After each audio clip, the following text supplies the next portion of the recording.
गोविन्दाय नमो नमः। श्रीकृष्णाय नमो नमः। नारायणाय नमोस्तुते। अर्जुन उवाच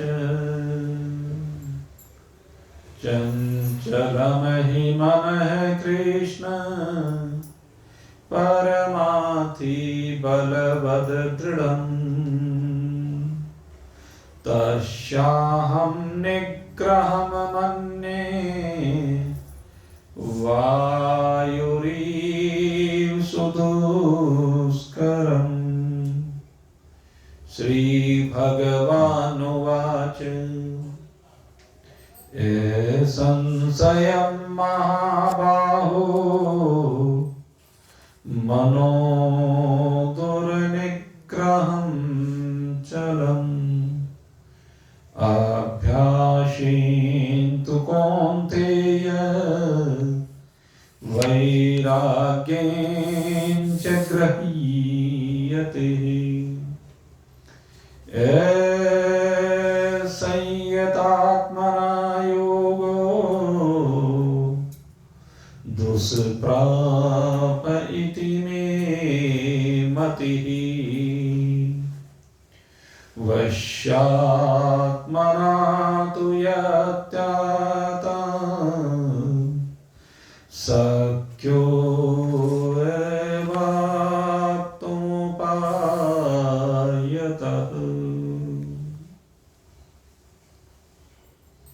सर्वज्ञ सर्वांतर्यामी सर्वशक्तिमान भगवान श्री हरिनारायण के श्री चरणों में कोटिशः प्रणाम करते हुए सद्गुरुदेव महाराज के आशीर्वाद को प्राप्त करते हुए आइए आज हम पुनः उस समाधान की ओर चलते हैं जो अर्जुन के संशयग्रस्त चंचल मन को शांत करके परमात्मा को प्राप्त करने की विधि है। अर्जुन कहता है प्रभु मेरा मन बहुत चंचल है। और ये अर्जुन ही नहीं कहता है अपितु ये हर जीव कह रहा है कि हमारा मन बहुत चंचल है। ये एक क्षण के लिए भी कहीं रुकता नहीं है। प्रमाथि बलवत् दृढ़म्, क्योंकि इसका स्वभाव प्रमथन करने का है। इसका स्वभाव घूमने का है, विचरण करने का है, टिकने का है नहीं।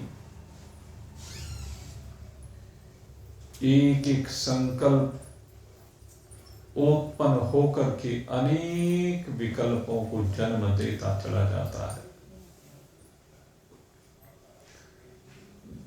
इसीलिए अर्जुन कहता है कि प्रभु मैं इस मन की रुकने की स्थिति को देख नहीं पा रहा हूं।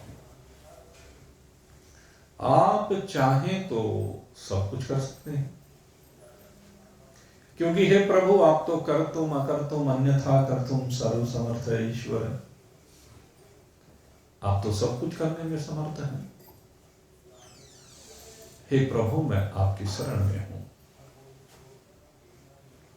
जब हमारी कुछ समझ में न आए तो सीधा सा उपाय है हम अपने आप को सरेंडर कर दें, हम अपने आप को भगवान को समर्पित कर दें। हे भगवान तू जान और तेरा काम। मैं भी तेरा और तू भी मेरा। मेरा जो कुछ है सो तेरा है। ऐसा भाव मन में ला करके अपने आप को भगवान को पूरी तरह समर्पित कर दे। पूर्ण श्रद्धा के साथ, पूर्ण विश्वास के साथ अपने आप को भगवान को सौंप दे। और जब इस प्रकार से करता है ना, तो भगवान उस पर प्रसन्न होते हैं। जो कह देता है, प्रभु अब सौंप दिया इस जीवन का सब भार तुम्हारे हाथों। अब सौंप दिया इस जीवन का सब भार तुम्हारे हाथों। है जीत तुम्हारे हाथों में और हार तुम्हारे हाथों में। है जीत तुम्हारे हाथों में और हार तुम्हारे हाथों में। मेरा निश्चय प्रभु एक यही, एक निश्चय। ये जो इधर उधर दौड़ने वाली वृत्ति होती है अंतःकरण, जो बार बार इधर उधर दौड़ता है, कहते नहीं, बस अब एक निश्चय कर ले। अगर तेरे से संकल्प विकल्प नहीं रुक रहे हैं तो तेरा निश्चय जरूर एक पक्का हो जाना चाहिए। बुद्धि बस एक निर्णय कर दे, मेरा निश्चय प्रभु एक यही, एक बार तुम्हें पा जाऊं। मेरा निश्चय प्रभु एक यही, एक बार तुम्हें पा जाऊं। अर्पण कर दूं दुनिया भर का सब प्यार तुम्हारे हाथों में। अर्पण कर दूं दुनिया भर का सब प्यार तुम्हारे हाथों में। अब सौंप दिया इस जीवन का सब भार तुम्हारे हाथों में। है जीत तुम्हारे हाथों में और हार तुम्हारे हाथों में। अब सौंप दिया इस जीवन का सब भार तुम्हारे हाथों। एक बार सब कुछ परमात्मा को सौंपने की आवश्यकता है। परमात्मा कहते हैं तू आ तो सही, मैं जानता हूं तूने अनेक पाप किए हुए। अपि चेतसि पापेति सर्वेभ्यः पापकृतम् सर्वज्ञान फलमेव वर्जिनम् संतरिष्यसि। भगवान कहते हैं कि मैं जानता हूं बहुत पाप किए हैं, मुझे पता है अकथनीय कार्य किए हैं, लेकिन एक दिन तो ऐसा आएगा जब राह बदलेगी। तो बदल ले आज। जिस समय तेरी राह बदल जाएगी उसी समय मैं तेरे सामने खड़ा हुआ हूंगा। सूरदास चिंतामणि वेश्या के पास जाते हैं और जब चिंतामणि वेश्या ने आज प्रताड़ना दी, कहते हैं तू मेरी इस देह में जितना आसक्त हो रहा है, अगर तेरी इसमें से थोड़ी सी भी आसक्ति परमात्मा में हो जाए तो भव से पार हो जाए। और उसी दिन लग गई। दुनिया में गुरु तो बहुत होते हैं, लेकिन सदगुरु वही होता है जो सही राह पर ले आए। वो चिंतामणि अपने आप को तो सही राह पर नहीं लेकर के आ सकी, चिंतामणि तो जीवन पर्यंत पाप कर्मों में लगी रही, वो अपने को सुधार नहीं सकी। लेकिन चिंतामणि की एक सीख ने, चिंतामणि की एक प्रताड़ना ने, चिंतामणि के एक भूसे ने, जो भी रूप आप कहें, सूरदास के जीवन को बदल दिया। सूरदास वहीं से वापस हो गया, और वापस हुआ तो फिर पलट करके नहीं देखा। और जब पलट कर नहीं देखा तो जा रहे थे, और जब जाते रहे भगवान के प्रेम में डूब करके मदमस्त हो गए, सब कुछ भूल गए, केवल भगवान ही भगवान स्मरण रहता है, भगवान के अलावा और कुछ भी ध्यान नहीं है। ये सूरदास की विशेषता है। और जब भगवान के ध्यान में निमग्न रहने लगे, एक दिन की बात है, सूरदास जी जा रहे थे। अब सूरदास जी को कुछ दिखाई तो देता नहीं, जब से उन्होंने अपने हाथों से अपनी आंखें फोड़ी हैं, तब से उनको कुछ दिखाई नहीं देता है। क्योंकि वो कहते हैं, प्रभु मुझे अब संसार को देखने की इच्छा ही नहीं, क्योंकि जैसे ही मैं संसार को देखूंगा तो संसार में चाम दिखाई देगा, और चाम दिखाई देगा तो काम उत्पन्न हो जाएगा। इसलिए मुझे अब संसार को देखना ही नहीं है, मुझे चाम को देखना ही नहीं, मेरी कोई लालसा नहीं है। यद्यपि सूरदास जी के दृष्टांत अलग अलग तरह के आते हैं। कोई कहता है कि सूरदास जी जन्मांध थे, और कोई कहता है कि बाद में जब चिंतामणि वैश्या ने उसको समझाया या लताड़ा, तो उसके बाद जब वो उस राह पर लगे तो तब की घटना थी। मैं कई बार उसको सुना चुका हूँ आपको। जब एक स्त्री के पीछे पीछे जा रहे थे तो उससे 2 सुएं मंगवाए, और वो सुएं अपने आप में स्वयं ही मार दिए। और उसके बाद जब सूरदास जी जा रहे थे, यूं ही अंधेरी रातें हो गई, अंधेरे दिन हो गए, कुछ भी कह लीजिए, उनके लिए तो दिन भी रात है और रात तो रात है ही। वैराग्य से संयुक्त होकर के इधर उधर भगवान के प्रेम में दौड़ा करते थे। और एक दिन की बात है, शाम का समय है, सूरदास जी जा रहे थे, और आज कुछ भान नहीं रहा कि सामने कुआं है। और जब सामने कुएं को देखा, भगवान ने सोचा कि आज ये मेरा भक्त इस कुएं में गिर जाएगा, आज तो ये मेरा भक्त कुएं में डूब करके मर जाएगा। ऐसा विचार किया, और जब ऐसा विचार भगवान ने किया तो तुरंत भगवान आ गए, और भगवान ने हाथ पकड़ करके राह दिखा दी। और जब राह दिखा दी, कुएं में डूबने से बचा लिया, भगवान का हाथ पकड़ लिया सूरदास जी ने। और सूरदास जी ने जब हाथ पकड़ा, उसके बाद राह पर आ गए, तो बालक ने कहा कि महाराज जी ठीक रास्ता गया, चले जाइए, आप सामने कुआं था, बच गए। कहने लगे, मैं तो बच गया, ठीक है, कोई बात नहीं, लेकिन आप कहाँ जाते हो? कहते, भैया छुड़ाए जात हो, निबल जान के मोई। मुझे निबल जान करके ये भैया छुड़ा करके जा रहे हो? अरे अगर दिल से निकल सको तो सबल जानो। तो अगर तुम्हारे में सामर्थ्य है, चलो हाथ तो छुड़ा करके तुम जा रहे हो, लेकिन मैं तो तुमको सबल कर जाऊंगा अगर मेरे इस दिल से तुम निकल करके दिखा दो। और जैसे ये कहा, भगवान समझ गए, पहचान लिया, भगवान प्रकट हो गए, मेरे कृष्ण प्रकट हो गए। और जब कृष्ण प्रकट हुए तो अब सूरदास जी के लिए तो अंदर बैठा हुआ है, बाहर का तो कुछ पता ही नहीं है। भगवान ने कहा कि मैं तुझे दिव्य दृष्टि दे देता हूं।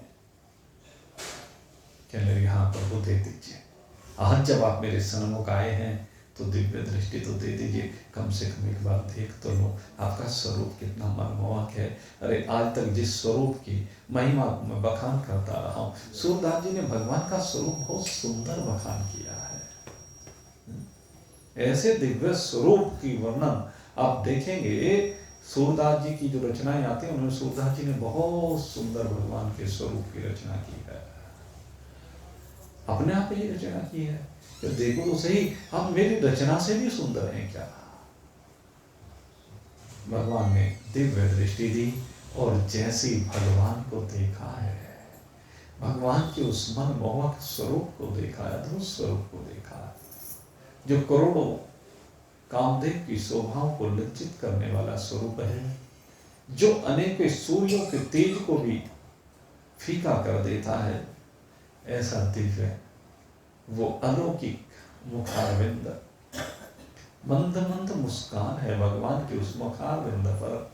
मोर मुकुट धारण करके मेरे प्रभु आए हैं, पीतांबर धारण किया हुआ है, कंठ में वैजंती माला है, कौस्तुभ मणि को धारण किया हुआ है प्रभु ने। ऐसा सुंदर स्वरूप भगवान का नख से लेकर सिक पर्यंत सूरदास जी बस देखते जा रहे, देखते जा रहे। ऐसा अद्भुत स्वरूप है कि पलकें झपकना भूल गई है। आज दृष्टि मिली है तो दृष्टि मिलने पर देखा तो भगवान को देखा, और भगवान के चरणों में साष्टांग प्रणाम किया है सूरदास जी ने। जब सूरदास जी ने प्रणाम करके उठे, भगवान ने कहा है सूरदास, तेरी भक्ति से मैं बड़ा प्रसन्न हूं। प्रभु मैंने कौन सी भक्ति की, मैं तो बड़ा पापी हूं, मेरे जैसा पतित्व जगत में कोई दूसरा हो ही नहीं सकता, मेरे जैसा कुटिल तो कोई जगत में हो ही नहीं सकता। मौसम कुटिल, मेरे जैसा कुटिल कौन है जगत में, कोई दूसरा नहीं हो सकता। कहते नहीं, तूने मेरी भक्ति बड़े भाव से की है, मैं तुझ पर प्रसन्न हूं। बोल क्या वरदान चाहता है? कहते जो मांगूंगा सो दोगे? कि हाँ जरूर दूंगा। कहने लगी तो जो आंखें दी हैं इन आंखों को वापस ले लो। के लिए क्या कह रहा है कि हाँ प्रभु, अब जब मैंने इन आंखों से एक बार आपका स्वरूप देख लिया, इस स्वरूप को जी भर करके देखने के बाद अब इस स्वरूप को मैं अपने हृदय में बसा रहा हूं। अब इस स्वरूप को देखने के बाद मुझे संसार देखने की कोई अभिलाषा नहीं, कोई इच्छा नहीं है। इसलिए प्रभु इन आंखों को वापस ले लो। क्या अद्भुत भाव है! ये है एकता का भाव, ये है समर्पण का भाव, इसे कहते हैं समर्पण। तो यहां पर अब भगवान यही बात समझाने जा रहे हैं, अर्जुन ये बात ठीक है कि ये मन बड़ा चंचल है, ये इतनी आसानी से बस में आता नहीं है। ए संशयम महाभाव, हे महाभाव अर्जुन, इसमें कोई संशय नहीं है कि ये मन बड़ा मुश्किल से बस में आने वाला है। मनो दुर्निग्रहम चलम, इसका निग्रह करना, कहते हैं बात तेरी ठीक है कि इसका निग्रह करना इतना आसान नहीं है, लेकिन अभ्यासेन तु कौन्तेय वैराग्येन च गृह्यते। लेकिन दो सूत्र हैं, वो दो सूत्र मैं तेरे को बताता हूं। पहला सूत्र है वैराग्य और दूसरा सूत्र है अभ्यास। कहते जीवन में वैराग्य होना चाहिए, सबसे पहली बात तो ये है। कहते जहां जहां भी संसार में तेरा राग है, जिस जिस वस्तु से तू चिपका पड़ा है, उस सब की वास्तविकता को समझ कि ये सब क्षण भंगुर है, इसमें से कुछ भी टिकाऊ नहीं है, ये सब अनित्य है, ये सब चले जाने वाला है। जितने तेरे संबंधी बड़े थे वो तेरे देखते देखते काल के मोह में समाते चले गए। जिनको देख करके तू प्रसन्न हुआ करता था, जिनकी उंगली चढ़ करके तूने उंगली पकड़ करके तूने चलना सीखा, जिनकी गोद में बैठ करके तूने खाना पीना सीखा, तूने जिनके संग में रह करके, जिनके आश्रय में रह करके, जिनकी छत्र छाया में रह करके संसार के सब काम सीखे, वो तुझे छोड़ छोड़ करके काल की मोह में समाते चले गए। एक एक करके सब चले गए और इसी तरह से चक्र चल रहा है, एक एक करके सब जा रहे हैं, कोई यहां पर रहने वाला नहीं है। जिस प्रकार से तेरे ऊपर वाले चले गए, फिर तेरी बारी है, और फिर तेरे से नीचे जिसको तूने संसार में अपने बनाया है, जिन बाल बच्चों को तूने बनाया है, पाल पोस करके बड़ा किया है, काम धंधे कराए हैं, वो भी सब यूं ही काल चक्र के सब अरे हैं। एक एक करके जिस अरे का नंबर आता चला जाता है वही लुप्त होता चला जाता है और फिर से रूप बदल करके चला आता है सामने संसार। यही संसार की वास्तविकता है। दूसरे संसार के पदार्थों को देख ले, क्षण क्षण में परिवर्तनशील हो रहे हैं।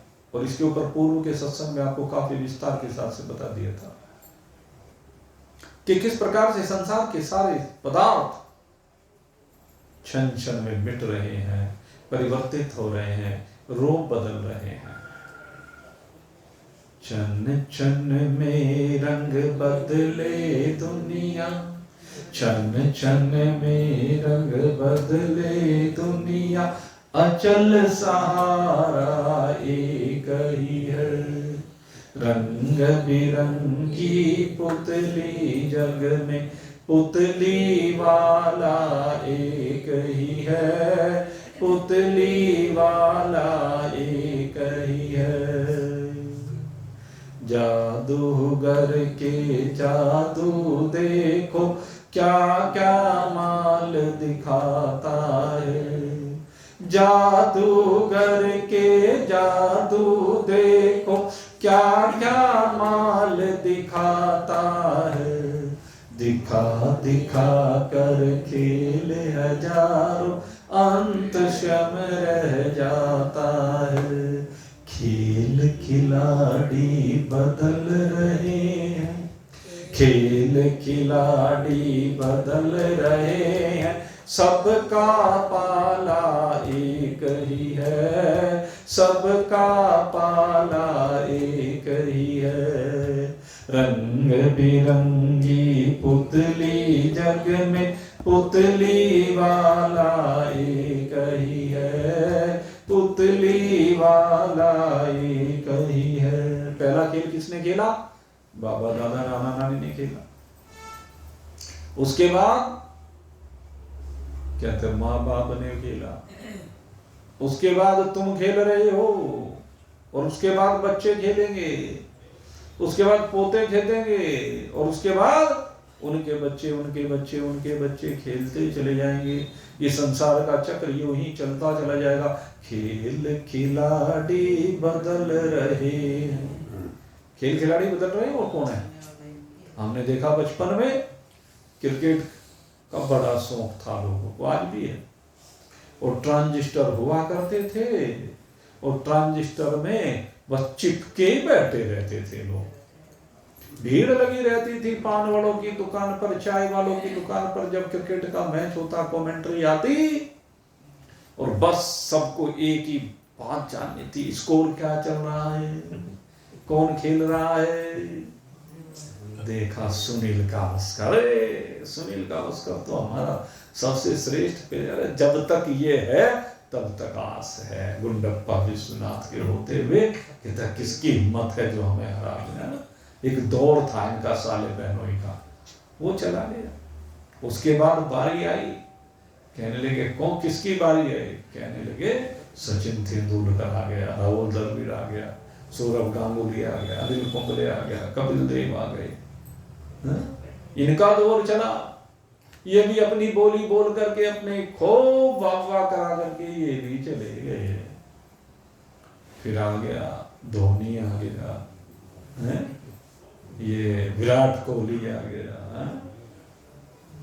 और अश्विन आ गया। तरह तरह के खिलाड़ी चल रहे हैं, लेकिन चलने को तैयार, ये भी चलने को तैयार बैठे। किसी भी समय जयराम जी की करके अच्छा जी, आगे वाले तैयार हो रहे, आगे वाले तैयार। बस यही खेल है, यही तो है सारा खेल। में देखो, पड़ोस में देखो, हमने अपने देखते देखते 5-5 पीढ़ी हमने देख ली। बड़ा ताज्जुब सा होता है कि 5 पीढ़ी, मतलब हम अपनी आंख से देख रहे हैं, और शायद एक आध पीढ़ी और भी देखने को तो 5 पीढ़ी और देखनी है हो सकता है। नहीं, एक की तो खैर 10 पीढ़ी तो नहीं देखी जा सकती, लेकिन ये है एक परिवार की 5 पीढ़ी हम देख चुके हैं। हमारी ये बैठी नहीं, देखो इनकी देख ली मैंने 5 पीढ़ी और किसकी। इनके ससुर साहब को देखा, इनके पतिदेव को देखा, इनके बेटे को देखा, उसके बेटे को देखा, आगे पीढ़ी चढ़ गई ना। तो एक एक करके देखते जा रहे हैं। ये हरिराम जी अभी उसके परिवार में तो उनके परिवार में 5 पीढ़ी बिल्कुल सामने खूब देखी है। तो 4-4 पीढ़ी वाले तो बहुत हैं। तो यूं ही खेल चल रहा है। कहाँ चले गए वो? मंडी के बदलते रूप को देखा, शहर के बदलते रूप को देखा, पदार्थों के बदलते रूप को देखा, परंपराओं के बदलते रूप को देखा। इतनी उम्र में 50-60 साल में सारा ही संसार बदल गया। सारे रिवाज बदल गए, परंपराएं बदल गई, वस्त्र बदल गए, चलने के ढंग बदल गए, रहने के ढंग बदल गए, खाने के ढंग बदल गए। कारण क्योंकि सब कुछ परिवर्तनशील है। जो आज है वो कल रहेगा नहीं।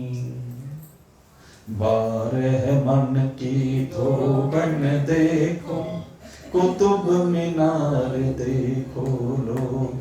बारह मन की धोबन देखो, रंग महल देखो लोगो। ये लाट कुतुब की देखो, और जो नहीं देखा सो सब देखो। पता नहीं क्या क्या देखा है, पर जो नहीं देखा सो सब देखो।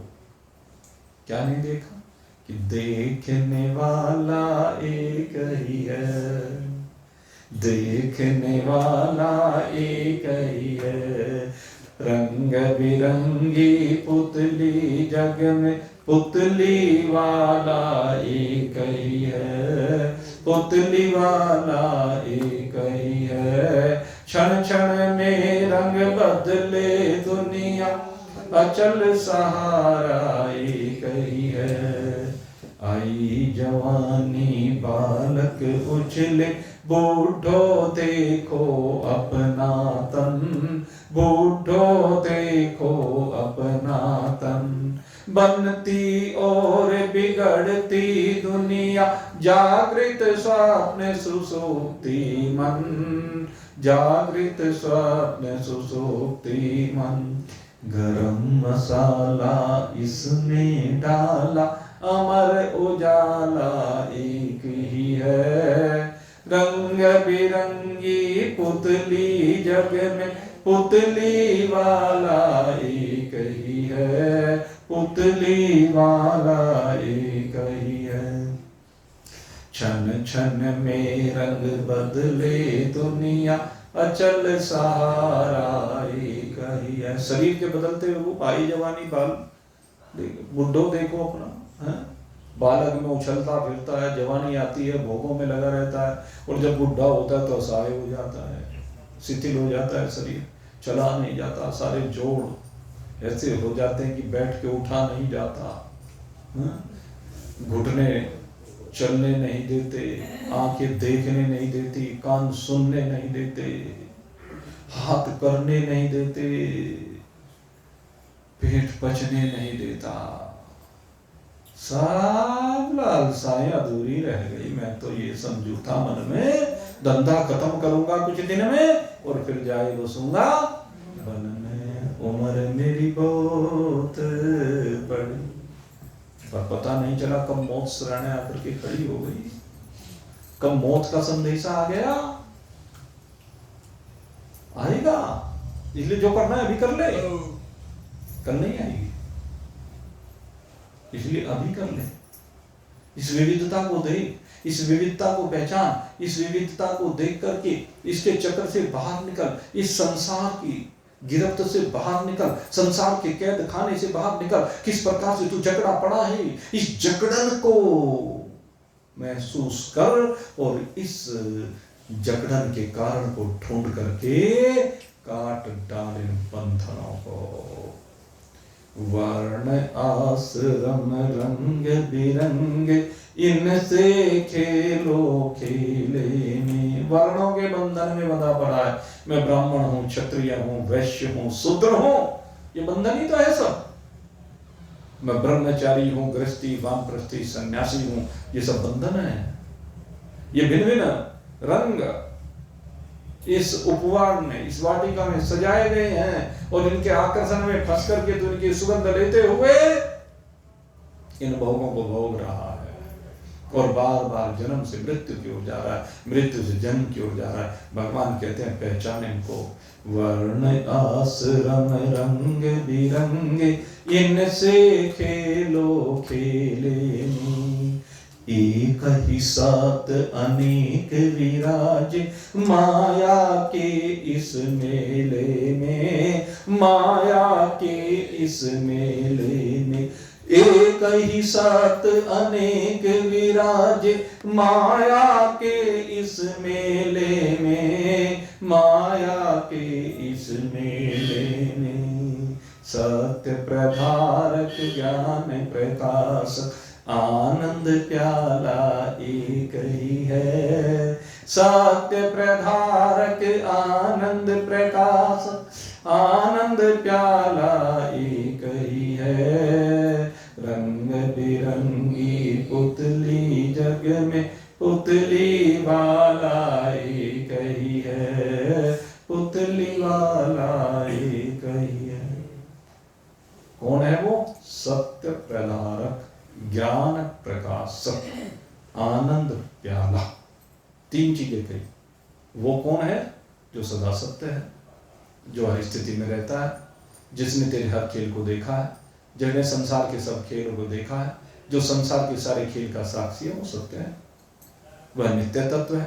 जिसने ऊपर जो चले गए उनके खेल भी देखे हैं, जो है उनके खेल को भी देख रहा है, और आगे जो खेल खेलने के लिए आएंगे उनके खेल को भी जो देखने वाला एक अकेला है, वह है सत्य। और जो पहले वालों को भी प्रकाशित करते रहा, अब वालों को भी प्रकाशित कर, आगे वालों को भी प्रकाशित करेगा, सबको ज्ञान प्रदान करने वाला है, सबको चैतन्यता प्रदान करने वाला है, वो ज्ञान प्रकाशक है। और आनंद प्याला, क्योंकि संसार में आनंद सर्वत्र फैला पड़ा है। कहते हैं आनंद का प्याला है, ऐसा अद्भुत प्याला है कि उसमें आनंद के अलावा कुछ भरा हुआ नहीं। इस संसार में आनंद के अलावा कुछ भी भरा हुआ नहीं है, लेकिन हमारी लालसा, हमारी वासना, हमारा परिग्रह की प्रवृत्ति, इस परिग्रह की प्रवृत्ति के कारण से ये आनंद भी दुख रूप हमने अपने आप बना दिया है। इसलिए इन लालसाओं को शांत कीजिए। भगवान कहते हैं वैराग्येन च गृह्यते, कहते सबसे पहले तेरे को वैराग्य धारण करना होगा। वस्तुओं से वैराग्य चाहिए, जीवों से वैराग्य चाहिए, पद प्रतिष्ठा से वैराग्य चाहिए। मन ये जो मान सम्मान के पीछे भागा फिरता है, इन सब से वैराग्य चाहिए। इसलिए मेरे मित्र, सारे संसार की सेवा करते हुए, सब में एक परमात्मा को देखते हुए, पापों की सीमाओं से बाहर निकल करके बस केवल एक परमात्मा को देखना प्रारंभ कर दे। कहते हैं उससे तेरे सारे राग और द्वेष मिट जाएंगे। जब तुझे शत्रुओं में भी परमात्मा दिखाई देगा तो द्वेष किससे करेगा? और जब तू उनको, जब जो भी तेरे अपने हैं जिनको तू अपना कहता है उनमें भी परमात्मा दिखाई देगा तो प्रेम परमात्मा से होगा। फिर न रागवान रहेगा न द्वेषवान रहेगा। इसलिए भगवान कहते हैं वैराग्येन च गृह्यते, कि तू वैराग्य का सहारा ले। और वैराग्य का सहारा लेकर के अब अभ्यास कर। किस चीज का अभ्यास? कहते हैं भगवान में मन को टिकाने का अभ्यास कर। और जो दुष्प्राप्त कहा गया है, किसके लिए? जिसका मन अपने वश में नहीं है। कहते हैं जिसके लिए ये दुष्प्राप्त कहा गया है, अगर इन विधियों को अपने जीवन में उतार ले तो फिर तेरा मन तेरे वश में आ जाएगा। और जब मन वश में आ जाएगा तो उसके बाद इस मन को टिका किसमें? कहते हैं ध्येय में।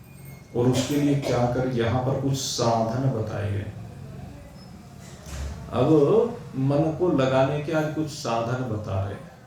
पहले भी अनेक साधन आपको बताए हैं। आज मन को परमात्मा में लगाने के कुछ अन्य साधनों के ऊपर चर्चा हो रही। कहते हैं जब भी कोई साधक भगवान का भजन करने के लिए बैठे तो क्या करे? कहते हैं 2-4 बार पहले जोर जोर से श्वास को बाहर फेंके। एक विधि बता रहा,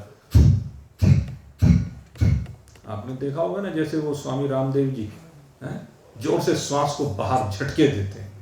तो ये क्या है, इसके पीछे एक भावना रहनी चाहिए कि इन श्वासों को माध्यम बना करके मेरे अंदर जो संसार बसा हुआ है, मैं उस संसार को बाहर फेंक रहा हूं। अभी जो अंदर मेरे संसार है उसको फेंक दा। अब संसार को मुझे अंदर नहीं रहने देना, संसार का चिंतन पूरी तरह से निकाल देना। अब मेरे को संसार का चिंतन नहीं करना, अब मेरे को भगवान का चिंतन करना है। जो भी कुछ चिंतन में आएगा उसी में से मुझे भगवान को निकालना है, उसी को भगवान बना देना है, उस हर चिंतन को भगवत रूप देखना है। मेरे मन में कोई दूसरी बात नहीं आएगी, अब मेरे मन में भगवान के सिवाय कुछ भी नहीं आएगा। ये जो भी कुछ होगा वासुदेव सर्वमिति स महात्मा सुदुर्लभ है। कहते सबका सब वासुदेव का स्वरूप होगा। ईशावास्यमिदं सर्वम, कहते जो भी कुछ है क्या है, ईशावास्यम इदं सर्वम, इस सब में ईश्वर बैठा हुआ है, परमात्मा बैठा हुआ है। तो पहली बात तो ये, परमात्मा का ध्यान लगाने के लिए मन को पक्का करते, अंदर के संसार को झटके फेंके बाहर निकाल और परमात्मा को अंदर रखें। दूसरी बात कहते हैं नाम जप का सहारा लीजिए, जिसको जो भी नाम अच्छा लगता है, क्योंकि सबके अपने अपने सगुण भक्ति में इष्ट है। सगुण भक्ति में अगर यदि ध्यान करना है आपको, सगुण, वैसे तो सही बात यह सगुण का ही ध्यान होता है, निर्गुण का ध्यान होता ही नहीं। निर्गुण का ध्यान नहीं होता, निर्गुण तो समझ का विषय, निर्गुण को तो ध्यान रखने की जरूरत है, उसमें ध्यान लगाने की आवश्यकता, ध्यान रखने की आवश्यकता है कि मेरा स्वरूप कैसा है।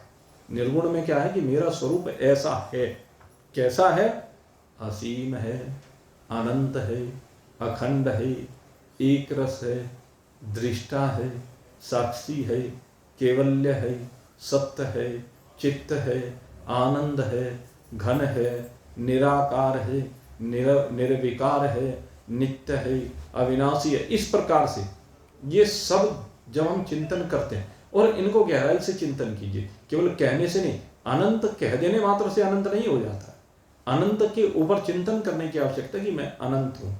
कहते हैं अनंत किसे कहते हैं, जिसका कभी भी कहीं पर अंत नहीं होता, जिसका न देश से अंत हो, न काल से अंत हो, न परिस्थितियों से अंत हो।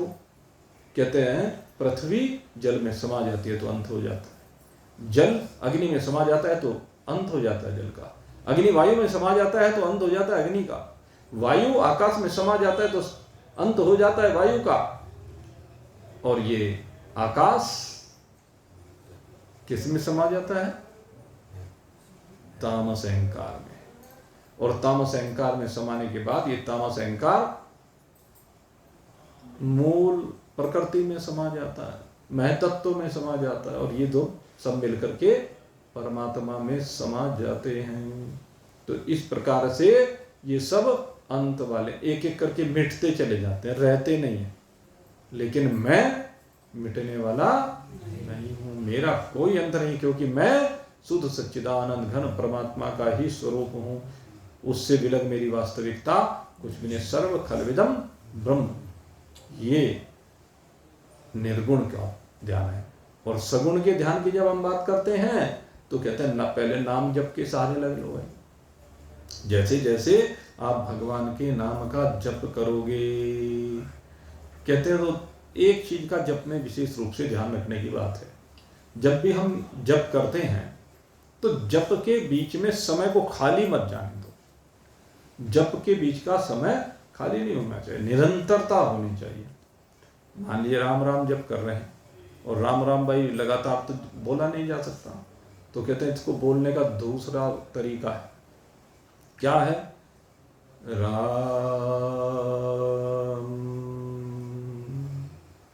तो उससे क्या है, वाणी ठहर भी जाएगी और जाप भी कंटिन्यू। कृष्ण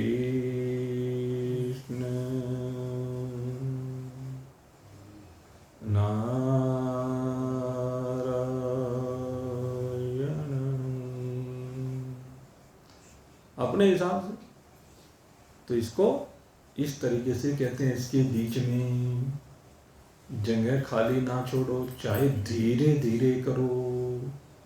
और एक काम और का एक बहुत बढ़िया बात आज यहां पर कही, कहते हैं जिस भी नाम का आप उच्चारण करो, कहने लगे उसे सुनो। आप जो बोल रहे हो उसे अपने आप ही सुनो जरूर। आपने राम बोला तो राम कानों से सुनना भी चाहिए, कहते डबल काम हो गया, इससे मन एकाग्र हो जाएगा। अगर यदि अभ्यास आपने कहने के साथ साथ सुनने का भी बनाया, जो आप बोल रहे हो उसे सुनिए भी कि मैंने क्या बोला, और फिर देखना क्या आनंद आ जाएगा जीवन का। बोलने की अभिलाषा ही नहीं रहेगी, सब अभिलाषाएं समाप्त हो जाएंगी, फिर तो केवल राम मात्र रह जाएगा और कुछ नहीं रहेगा। फिर कहा, कहते हैं कि जिस भी नाम का उच्चारण किया जा रहा है, कहले उस नाम की निगरानी करो। नहीं तो जिस नाम का उच्चारण आपने प्रारंभ किया वो नाम कहीं लय हो जाता है, दूसरा काम शुरू हो जाता है। एक सबसे बड़ी बात यह है, सबकी समस्या यही तो है, परमार्थी बलवद दृढ़। यही तो कहा अर्जुन ने कि परमथन स्वभाव वाला होने के कारण से आप तो राम राम कर रहे हो, राम राम कब जा करके चाम चाम बन गया, काम काम बन गया, अब उसका पता थोड़ा ना चलता है। पता तब चलता है जो अरे ये क्या बोल रहा है तू। राम के नाम के लिए बैठा था और नाम बेटे का लेने लगा, बाप का लेने लगा, संसार का लेने लगा, वस्तुओं का लेने लगा, पता नहीं कहां कहां भाग के जाता है। ये मन बड़ा हरामखोर कहा जाता है, इसीलिए इस मन को हरामखोर कहा गया। इसी ये वास्तव में खाता बहुत है, इसकी भूख शांत होके नहीं देती। ये चाहता है कि संसार में सब कुछ मैं ही खा जाऊं, संसार में सब कुछ मैं ही पा जाऊं, और ढूंढने पे कहीं पाता नहीं। देखा आज तक मन को किसी ने? इतना सूक्ष्म है। लेकिन जिस दिन मन को देख लोगे उसी दिन काम बन जाएगा। इसलिए कहते हैं कि मन से जो तुम जाप कर रहे हो उस पर निगरानी रखना शुरू करो। जो भी बोल रहे हो ना उस पर निगरानी रखो। राम राम बोलना शुरू किया तो राम राम ही चले, कृष्ण कृष्ण कहा तो कृष्ण कृष्ण ही चले, जब ओम नमो भगवते वासुदेवाय जप रहे तो वही चले, ओम नमो नारायणाय चल रहा है तो वही चले। ये मन पर निगरानी है। हमने देखा भाई ये मन पर निगरानी कोई कोई बिरला रख पाता। जो महान पुरुष प्रवचन करते हैं, हमने देखा भाई कि महान पुरुष जब प्रवचन करते हैं तो किसी एक विषय को लेकर के चलते हैं। अब विषय जब लेकर के चलते हैं, उस विषय को जब परिभाषित करते हैं तो एक विषय से दूसरा विषय निकल आता है, दूसरे तीसरा, तीसरे चौथा, चौथे से पांचवा, पांचवे छठा, छठे से सातवां, और वो विषयों से विषय तो निकलते चले जाते हैं लेकिन मूल विषय से वो भटक जाता है। ये सबसे बड़ी समस्या है कथावाचकों की। और आप देख लेना अध्ययन करके, अधिकांश 100 में से 99 ऐसे मिलेंगे। या तो जो सिंपल एक कथा सुना रहे हैं, भाई एक कहानी सुनानी शुरू की, वो अपनी कहानी को सुना दी, वो तो एक अलग बात हुई। लेकिन जब किसी विषय को लेकर के चलते हैं तो किसी भी विषय को समझाने के लिए अनेक दृष्टांत देने पड़ते हैं, उसकी प्रशंसा करनी होती है, उसकी उत्पत्ति करनी होती है, उस सिद्धांत को समझाने के लिए बहुत कुछ करना पड़ता। और जब वो करते हैं तो उसमें बहुत तरीके अपनाने पड़ते हैं। लेकिन सबसे बड़ी बात क्या है कि अधिकांश वक्ता उन विषयों को समझाते समझाते विषय से ही दूर चले जाते हैं, विषय से भटक जाते हैं। और इसलिए जो मूल विषय जहां से प्रारंभ किया था वहां लौट करके नहीं आते हैं। जबकि वेदांत कहता है कि सबसे बड़ी बात यह उत्पत्ति और उपसंहार, इनकी एकता होनी चाहिए। उत्पत्ति और उपसंहार दोनों की एकता का होना बहुत जरूरी है। श्रुति शटलिंग संग्रह के अनुसार ये एकता का होना अनिवार्य है। अगर यदि एकता नहीं होगी तो कुछ ही का कुछ समझ में नहीं आएगा, क्योंकि विषय से विषय निकलते चले गए, कोई भी विषय स्पष्ट हुआ ही नहीं। जब एक विषय से दूसरा निकला, पहला तो स्पष्ट हुआ नहीं, दूसरे विषय के ऊपर चर्चा शुरू हो गई, दूसरा स्पष्ट हुआ नहीं, उसमें तीसरा निकला है, तीसरा स्पष्ट हुआ नहीं, चौथा निकला है, चौथा स्पष्ट हुआ नहीं, पांचवा निकला, पांचवा स्पष्ट हुआ नहीं, छठा, सातवां, आठवां, ऐसे निकलते चले जाते हैं, स्पष्ट कोई हुआ नहीं। तो सबसे जरूरी है मन के ऊपर निगरानी, इसलिए कहा है नाम के ऊपर निगरानी, वाणी के ऊपर निगरानी, जो बोल रहे उसके ऊपर निगरानी।